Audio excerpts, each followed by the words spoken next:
आप देख रहे हैं मनसुख टाइम्स न्यूज नेटवर्क। सनी खेज एवं जनहितैषी खबरों के लिए बने रहिए हमारे साथ, क्योंकि हम देंगे हर बार आपको अनोखी ताज़ा खबर एटा से है। एटा कलेक्ट्रेट परिसर में बीजेपी के नेताओं ने बुधवार को धरना प्रदर्शन किया, प्रशासन पर मतगणना में धांधली का आरोप लगाते हुए। नज़ारे चित्रों के साथ देखें। संविधान की धज्जियां उठने आएंगी, हमारी सरकार में हमारी उत्पीड़न होगा। क्या अगर हम पे जी हथियार है, मारपीट करते ना, नहीं बैठेंगे, नहीं मरेंगे, नहीं पीटो, बंद कर दो हमें। हजारों के साथ जिलाध्यक्ष संदीप जैन की पीड़ा तो सुनी, अब सुनते हैं प्रभारी मंत्री धर्मवीर प्रजापति को। धर्मवीर प्रजापति एमएलसी और वर्तमान में इस जिले का प्रभारी। आपको यहाँ धरने पर बैठना पड़ रहा है, आपके साथ विधायक क्या वजह है? अभी तो और हमारे विधायक आ रहे हैं, सब विधायक आ रहे हैं, संगठन का पूरा संगठन आ रहा है, सांसद हमारे आ रहे हैं। क्या वजह है सरकार आपकी है और आपको ही धरने पर बैठने पड़ रहा है? जिस दिन से काउंटिंग शुरू हुई, हमारे कैंडिडेटों के साथ जो चुनाव लड़े उनके एजेंटों को पुलिस के माध्यम से बाहर खदेड़ा गया, घंटे के लिए, 2 घंटे के लिए। उस बीच में उन्होंने अपने जो है जिन लोगों से ये मैनेज हुए हैं उनके वोट बढ़ाए गए। हमें जब जानकारी मिली अपने कार्यकर्ताओं के माध्यम से, तो मैं स्वयं हमारे जिलाध्यक्ष डीएम से मिले, सीडीओ से मिले, ये जानकारी उनको दी। लेकिन एक भी दिन, 4 दिन लगातार हम मिले हैं। कल हमारे तीनों विधायक, संगठन के अध्यक्ष, हम सब लोग कल मिले हैं, परसों मिले हैं, उससे एक दिन पहले मिले, लगातार मिले हैं, उनको सीधी जानकारी दी है। लेकिन इन्होंने जो है अपने भ्रष्ट कर्मचारियों को सही सिद्ध किया है, हम लोगों को नकारा सिद्ध किया है। हमारे सतपाल विधायक अलीगंज में उनका बेटा, उनकी पुत्रवधू बीडीसी क्षेत्र पंचायत का चुनाव लड़ी है। बेटा उनका एजेंट, उनके बेटे को जो एजेंट था उनको मार मार के बाहर भगा दिया और उसे जबरन हरा दिया। और विपक्ष के लोग जो इनके साथ जो मैनेज करके ये काम चल रहे हैं।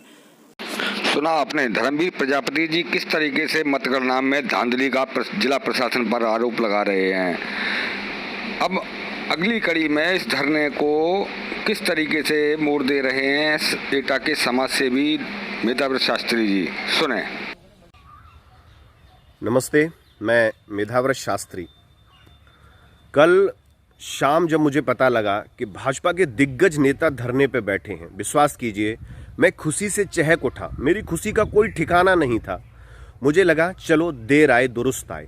जरूर ये लोग शहर में जो ऑक्सीजन की कालाबाजारी हो रही है उसके विरोध में बैठे होंगे, या जो हमारे कोविड सेंटर हैं उसमें बदइंतजामी का जो अंबार लगा है शायद उसके विरोध में बैठे होंगे, या जो लॉकडाउन के नाम पे लॉकडाउन की रस्म अदायगी हो रही है ये शायद उसके विरोध में धरने पे बैठे होंगे।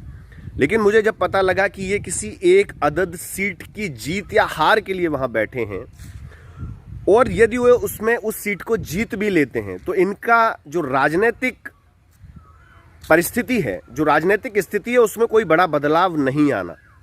जब लोग मर रहे हैं उस दौर में लोगों की मौत के लिए नहीं, आप एक सीट के लिए जंग लड़ रहे हैं। आखिर ये साहस आप में आता कहां से है?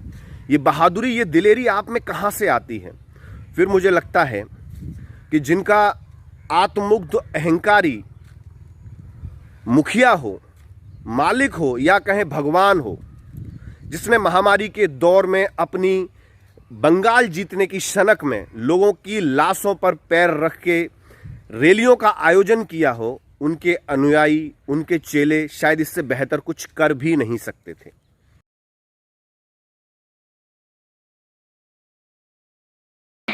शायद बीजेपी नेताओं को कुछ संदेश देना चाहते हैं मेधावृत शास्त्री, जिन्होंने अपनी स्वयं वीडियो बनाकर सोशल मीडिया में वायरल की है। आगे भी जारी।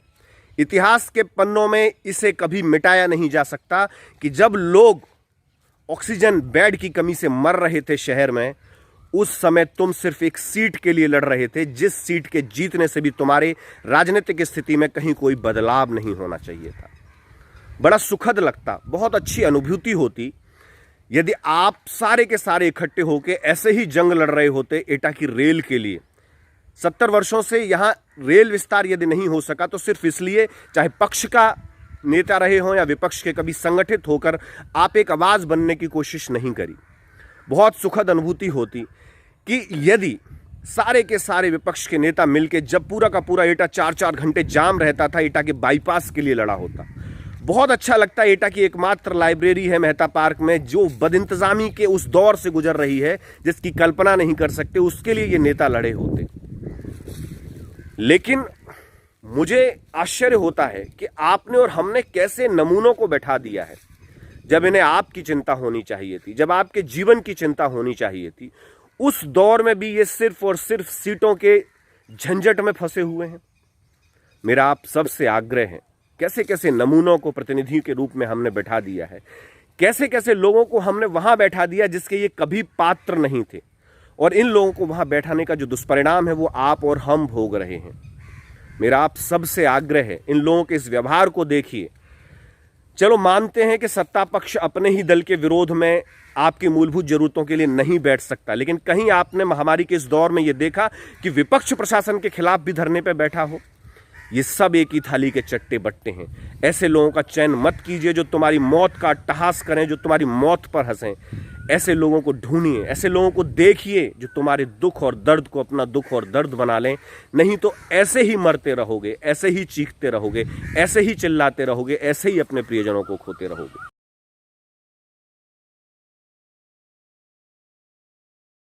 मेधावी शास्त्री का खुला आरोप है कि एटा की बदहाली के लिए कोई और जिम्मेदार नहीं, बल्कि सत्ता और विपक्ष के नेता ही जिम्मेदार हैं।